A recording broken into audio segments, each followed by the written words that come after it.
우리나라 기업 LG가 초거대 AI를 만드는데 1000억을 넘게 투자하겠다. 세계 톱3가 되겠다. 초거대 AI라는 게 등장을 했어요. 초거대 AI가 뭐냐? 엄청나게 큰 대규모 컴퓨팅 인프라로 자율종합적으로 사고 판단하는 AI를 만들겠다. 컴퓨터 인프라를 엄청 몰아넣겠다는 거죠. 게다가 이렇게 만들면은 특정 분야가 아닌 다양한 분야에서 쓰일 수 있는, 우리가 흔히 얘기하는 범용적으로 쓰일 수 있는 인공지능이 될 것이다. 그리고 LG가 뭐 1000억을 넣겠다 이렇게 선언을 했는데, LG만 그러냐? 네이버도 발표했죠. 국내 첫 초대규모 AI 하이퍼클로버. 네이버만 발표했냐? SKT와 카카오가 손을 잡고 초거대 AI를 개발한다. 다 한두 달 된 얘기입니다. 한두 달 된 얘기. SKT가 하면 당연히 하는 기업 있죠. KT가 카이스트와 손잡고, 야야, 우리나라는 초거대 AI가 우후죽순으로 등장할 예정입니다. AI의 강국이 되는 거죠. 지금 뭐 온갖 기업들이, 지금 제가 안 갖고 온 것도 있어요, 다 초거대 AI 지금 개발에 뛰어들고 있는데, 자, 그럼 왜 이런 현상이 벌어지고 있냐? 물론 훌륭하죠. 우리나라가 AI 강국 될 날이 멀지 않았는데, 이게 2015년에 항상 등장하는 그 앨런 머스크 형이 오픈 AI라는 기업을 만들어요. 인간의 프렌들리한 AI를 만들자. 앨런 머스크는 항상 걱정하잖아요. 인간의 공격적인 AI가 나올까봐. 인간을 공격할까봐 막 걱정하고, 그 다음에 AI라는 걸 또 중앙 집권적인 데서 만들면은 우리들을 지배할까봐 걱정하고, 그래서 탈중앙 집권적인 코인 좋아하시고 맨날 코인 쓰고 그러잖아요. 자기가 굉장히 파워가 있는 중앙 집권적인 사람인데 중앙 집권을 싫어해. 그래서 뭔가 이렇게 자유롭게 퍼지는 걸 좋아해서 도지를 좋아한다는 등 이런 소리를 하잖아. 암호화폐 탈중앙이니까 이것도 마찬가지죠. AI를 탈중앙시킨 프렌들리한 AI를 만들자. 그래서 인공지능 전문기업 오픈 AI라는 걸 만드는데, 저걸 만들기는 일론 머스크가 만들었지만 중간에 마이크로소프트가 무려 2019년에 1조를 투자합니다. 그러니까 사실상 마이크로소프트가 여기서 주도권을 잡았죠. 그 다음에 AI들이 하나 둘씩 발표하는데, 그래도 뭐 나오나 보다라고 있었는데, 얼마 전에 GPT-3라는 AI 모델을 공개했어요. 근데 이게 엄청난 화제가 됐죠. 일단 뭐 3000억 개, 뭐 1750억 개, 뭐 이런 매개 변수 이런 게 나오는데 어려운 건 됐고, 이게 뭐 하는 AI였냐? 몇 개의 키워드만 넣으면 장문을 작성해주는 AI 언어 생성 모델이자 알고리즘, 이런 표현을 쓰는데 뭐 어렵고, 한마디로 얘기하면 언어 AI인데 사람처럼 얘기해주고 사람처럼 대답해주고 사람처럼 해결을 해줘요. 이게 난리가 났어요. 내가 뭔가를 얘기해주고 요청하면은 사람처럼 해결을 해줘. 이게 사람인지 아닌지 헷갈릴 정도로 답을 준단 말이에요. 게다가 굉장히 잘, 예를 들면 이런 거, 개발자분들이 좋아하겠죠. 이러한 앱을 만들어줘. 이러한 홈페이지를 만들어줘. 이러한 코딩을 해줘라고 사람이 인간말로 하면은 만들어줘요. 만들어요. 오케이? 고쳐. 그럼 이렇게 고쳐주고. 근데 이게 굳이 코딩뿐만 아니라 거의 모든 질문에 대해서 답을 줍니다. 신문 기사에 나온 건데요. 인공지능 신문에. 인간이 답할 수 있는 거의 모든, 예를 들면 이런 거. 지금 슈카월드에서 나온 주제야. 코로나로 어떤 비즈니스가 가장 큰 영향을 받았나요? 저는 슈카월드를 30분에 걸쳐서 봐야 되나요? 아니죠. 여기 물어보면 얘가 답을 해. 지혜로운 존재라고 나오는데, 이 AI가 쭉쭉쭉 아까 얘기했지만 콘돔 아닙니다. 좋지 않아요. 자전거 좋아요. 얘기해준다는 거죠. 야, 잠깐만. 그럼 내가 그걸 미리 알았으면, 야, 내가 이걸 지금 질문 안 하고 코로나 터졌을 때 질문했으면 난 대박이죠. 얘가 얘기를 해준다는 거예요. 뭐 콘돔이 좋아질 것 같지만 전혀 아니에요. 주 사용층이 형이 생각하는 거기가 아니라 18에서 24세입니다. 뭐 이런 얘기를 해주는 거잖아요. 패션 브랜드 정장 엄청나게 어려울 거예요. 하지만 룰루레몬 좋을 것 같아요. 이런 얘기를 저 지혜로운 존재라는 애가 언어적으로 사람의 언어처럼 얘기를 해줘요. 아플 때도 마찬가지예요. 예시인데, 제가 이러이러한 게 아프면 얘가 대답을 해줘요. 엄청난 정확도로 대답을 해줍니다. 왜? 어떻게 답을 알고 있을까? 제가 이걸 생각하면 됩니다. 자, 한국인이라면 답할 수 있는 아버지 가방에 뒤 뭡니까? 야, 이거 인간은 어떻게 대답해요? 아버지 가방에? 그쵸, 이거 누가 보더라도 들어가신다거든? 근데 저 GTP3라는 제도 들어가신다로 답을 해요. 아버지 가방이라고 얘기를 하면. 왜? 그게 어떻게 가능하냐? 간단합니다. 아까 전에 얘기했던 뭐 1750억 개의 뭐 파라미터라는 둥, 뭐 3000억 개의 뭐라는 둥, 저걸로 세계 인터넷에 올라있는 거의 모든 문서와 거의 인류가 만들어낸 모든 책과 위키피디아라는 등 뭐 모든 백과사전을 수없이 돌리거든? 그러면은 결과가 아버지 가방의 뒤에 가장 뭐가 많이 나왔냐? 들어가신다고. 엄청나게 돌려보니까 저거 사람들 들어가신다 그러던데? 그러니까 한마디로 말하면은 저 엄청난 언어 AI라는 게 발전한 자동 완성 기능이죠. 우리가 뭘 물어본다는 게 사실은 자동 완성을 원하는 거예요. Q, 앤서가 우리 인류가 만들어놓은 그동안 그 수많은 뭐 글이건 뭐건 간에서 자동 완성의 앤서라는 거야. 그게 뭐가 됐던 간에. 한마디로 얘의 수준은 그럼 어디냐? 인간의 집단 지성 수준을 향해 가고 있는 거죠. 인간이 만드는 그 모든 텍스트의 결과, 최고 많이 나온 해답의 결과가 얘가 얘기해주는 이거라는 거야. 그러니까 한마디로 이걸 얘랑 얘기하면은 이제 범용적이다. 저거 뭐 이게 인간인가 기계인가 느낀다는 게 사람처럼 대답하니까. 반대말로 하면 인간이 틀린 거면 얘도 틀리는 겁니다. 그러니까 인간이 기재 깔리는 거죠. 사람들이 바보 같은 생각을 하고 있으면 이거 틀리는 거죠. 그러니까 얘가 뭐 추가로 알아낸 건 아니지만, 그러니까 거의 모든 질문에 대해서 대답을 할 수 있는 파인 튜닝이 필요 없다. 필요 없겠죠? 파인 튜닝이 필요 없는 어떤 범용성을 획득할 수 있고, 물론 이게 완벽한 건 아닌 게 개발자도 이런 얘기를 했습니다. AI는 세상을 바꿀 것이지만 GTP3는 이제 시작일 뿐이다. 실수가 많다. 실수가 많을 수밖에 없는 게 얘는 기본적으로 세상이 이렇게 만만치 않은데 이거 글로 배운 놈이죠? 야 이거지. 이거 글로 배운 놈이에요 진짜로. 뭐 물어보면 글로 답을 해. 그러니까 우리 인간도 뭘 해보지 않고 글로 배운 사람들이 하는 오류가 얘한테도 나타나요. 언어적으로만 합숙했다니까. 실제로 해본 게 아니죠 모공간에. 그러니까 어떻게 보면 응용 분야에서는 어이없는 실수가 나올 수 있죠. 뭔지는 뭐 여러분 생각하면 많이 있겠죠. 글로 배웠을 때 나오는 실수들, 그런 실수를 얘가 하고, 또 인간이 알지 못하는 답이 없는 문제들 있잖아요. 그런 건 이상한 답을 내요. 왜? 인간이 알지 못하기 때문에 온갖 텍스트에 괴이한 것들만 떠돌잖아. 이게 정답이 있어야 그게 가장 많이 회자가 돼서 그 정답을 얘기하는데, 정확도가 높은 걸 얘기해 주는 게 아니야. 정확도가 높은 답이 없어요. 인간이 모르면. 그럼 뭐 괴이한 것들, 뭐 음모론 뭐 이런 거, 이상한 답 그런 게 제일 높이 있을 거 아니야 비중이. 그럼 이걸 얘기하는 거야.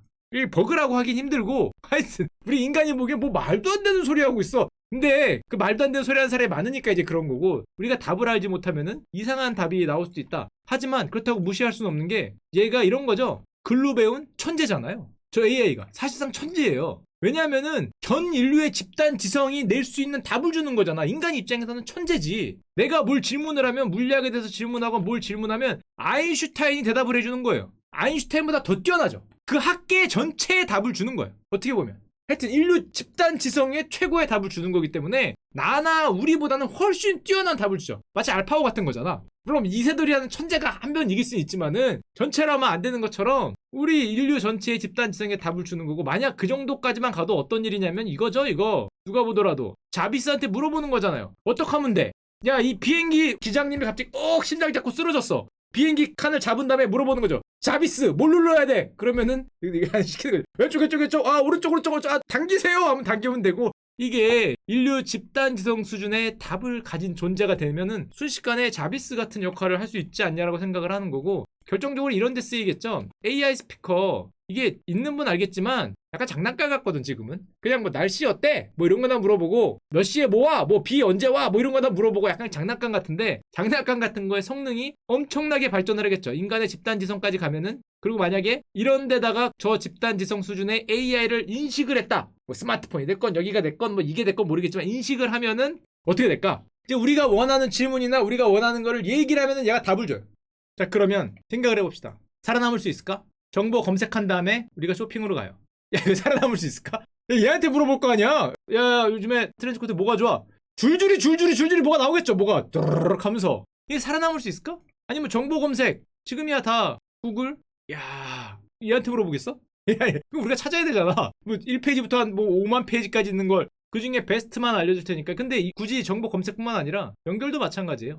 만약에 그런 게 된다면 카카오 택시 같은 거 뿐만 아니라 모든 것들이 마찬가지인데, 수많은 핀테크 기술, 뭐 달력 기능, 메모 기능, 여행 예약 기능, 스마트폰에 있는 거의 대부분의 앱들이 살아남을 수 있을까? 이게 만약 여기서 얘가 답을 준다면, 여기서 얘한테 물어보는 게 인류 집단 지성 수준의 답을 주는데 과연 저 앱들이 살아남을 수 있을까? 이런 생각을 하니까 저거를 안 할 수가 없는 거죠. 게다가 저 GPT-3가 나왔을 때 마이크로소프트가 독점 라이센스를 확보했다고 발표합니다. 그러니까 이번에는 머스크 형이 비판을 하죠. 아니, 오픈 AI라고 만들었는데 그걸 왜 유료화하냐? 니네가 돈 투자했다고. 독점이 웬 말이냐고 얘기했지만 MS가 1조를 넣고 거의 주대권을 갖고 있기 때문에 실제로 지금 그렇게 진행이 되고 있고, 구글도 아까 전에 가만히 있을 수 없죠. 구글 검색에 날아갈 수도 있는데, 그래서 구글이 검색에다가 먼저 넣습니다. 2019년에 BERT, 버트라는 게 등장을 하는데 거의 똑같아요. AI 자연어 처리 기술. 저게 처음에 등장했을 때 역시 전 세계에 충격을 줬거든요. 인간보다 더 뛰어난 성적을 보죠. 자연어로 얘기하면 답을 주는 게 인간보다 뛰어나니까 전 세계 학계에 충격을 던졌다. 왜냐하면은 생각을 해보면은 이게 사람보다 고양이 얼굴을 잘 알아본다라고 우리가 열광하고 슈커홀드해서 대단하다. 이게 고양인지 강아지인지 사람보다 잘 알아본다. 이게 얘기한 게 2017년이에요. 요 정도 수준이 2017년. 야, 이게 고양이인지 강아지인지 알아보는 게 뭐가 중요하냐, 뭐 이게 이래서 중요하고 저래서 중요하고 대단하다고 얘기한 게 2017년인데, 불과 2년 4년 만에 인간보다 뭐 자연어가 뛰어나다, 인간 집단지성 수준의 답을 준다. 게다가 저거는 이미지 AI였는데 언어 AI로까지 이제 발전을 한 거잖아요. 저게 처음에 구글의 버트가 처음 나왔을 때 교수님이 이런 말씀하셨어요. 서울대 경기조학부 교수님이 구글이 괴물 같은 아기를 만들었다. 저게 2년 전이고 2019년입니다. 근데 2021년에 구글이 뭘 발표했냐? 조금 업그레이드를 했습니다. 뭘? 1000배를 만들었어요. 1000배. 2년 만에 1000배가 됐어요. 물론 뭐가 1000배인지 모르겠지만 용량이 1000배인지 속도가 1000배인지 하여튼 멀티태스크 통합 모델 끄면서 다음에 나갈 이정표에 도달했다. 우리는 1000배가 됐다. 게다가 언어도 75개 언어로 가능하다. 동시에 발표한 게 저 때는 텍스트였는데 말로도 된다. 대화하는 모델 람다. 게다가 아까 전에 얘기했죠. 답 없는 거 이상한 거 대답하던데 아니야. 수정했어. 답 없을 때도 사람처럼 얘기해. 왜 뭐지 이건? 빙빙 돌리는 건가? 아 그거는 알 것도 같고 모를 것도 같은데 그거 설라문에 이렇게 야 답이 없는 질문에 사람처럼 철학자인가? 철학적으로 대답을 하겠죠. 뭔지 모르지만 뭔가 대답을 하게 돼 있고 자 저런 식으로 되니까 만약 저게 구글이 됐건 마이크로소프트가 됐건 오픈 AI가 됐건 누가 됐건 저게 만약에 저렇게 돌아가면은 시장을 다 뺏기겠죠. 가만히 있을 수 없죠. 그러니까 네이버 같은 경우도 이번에는 아까 얘기했지만 하이퍼클로버라는 걸 하면서 우리는 일론 머스크가 만든 오픈 AI의 GPT-3보다 더 매개 변수를 크게 하겠다. 더 많이 돌리겠다는 거죠. 물론 성능은 모르겠어요. 성능도 하이퍼클로버가 우세하길 바랍니다. 하지만 저희의 쓰라린 기억으로는 옛날에 아이폰 나왔을 때 우리 삼성전자가 아이폰보다 뭐가 좋고 해서 옴니아를 냈었거든요. 그래서 그 말 듣고 옴니아 샀다가 하여튼 그랬던 기억이 나기 때문에 하여튼 네이버가 더 뛰어난 걸 개발하라 믿어 의심치 않고 네이버도 이런 얘기를 하죠. 발표했습니다. 가서 동영상이 있는데 유튜브에 올라와 있어요. 자기들은 빅 모델을 개발했기 때문에 범용성을 갖고 있다는 거죠. 거의 모든 거에 사용할 수 있는 언어 AI고 게다가 네이버가 이런 AI 2021 발표에서 AI 시장은 과거 반도체 기술 발전과 굉장히 비슷하다. 옛날에 무슨 황해 법칙이라는 등 무슨 법칙이라는 등 하면서 반도체 집적도가 이렇게 올라갔잖아요. 2배씩. 비슷하게 AI 모델 파라미터도 이렇게 올라간다. 지금 이렇게 올라가는 거라죠. 2년 만에 1000배가 됐다는 거죠. 그럼 지금 현재는 어디까지 왔냐? 올랑말랑하죠. 여기까지 더 올라가면 AI가 뭐다? 판단을 할 수 있다.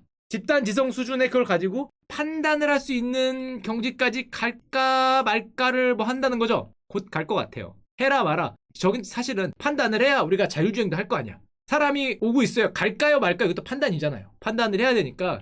물론 네이버는 이런 얘기를 합니다. 하이퍼클로버는 세계 최대의 한국어 언어 모델이다. 사투리까지 알아듣는다. 화이팅입니다. 화이팅. 물론 영어도 돼서 좀 글로벌하면 좋겠는데 굳이 한국 시장에만 머물지 말고 글로벌하게 사투리까지 알아듣는 한국어 세계 최대가 된다라고 얘기를 하고 그러다 보니까 네이버나 다 뺏길 수 없죠. 이 시장이 엄청날 테니까 KT, SKT, 카카오, LG 못하면은 우린 종속이다 그렇게 얘기하는 거고 근데 재밌는 건 자 그러면은 미래를 생각해보면 파라미터 수가 이렇게 올라간단 말이에요. 이렇게 그럼 저 위로 가면 어떻게 되는 거지?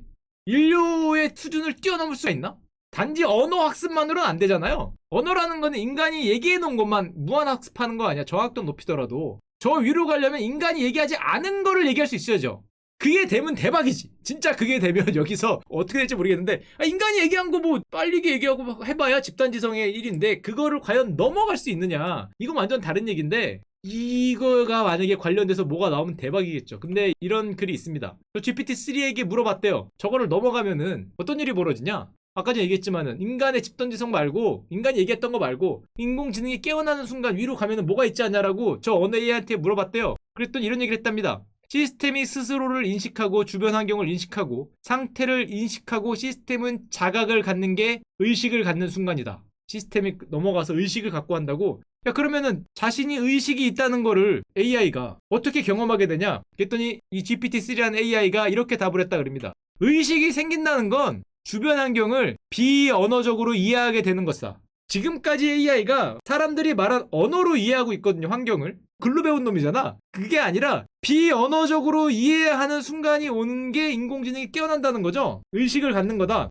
야 이거 좀 무서운데. 지금 사람들이 말한 것만 이해하는데 이렇게 이거 저 새끼가 이런 거죠. 이거 관상 보는 거죠. 관상. 저놈이 뭐 이거 보는 거죠. 내가 왕이 될 사기인가 그러면 고민을 한다는 거지. 어디 보자. 야 이렇게 하는 순간 인공지능이 인식을 갖고 의식을 갖고 깨어날 수가 있다.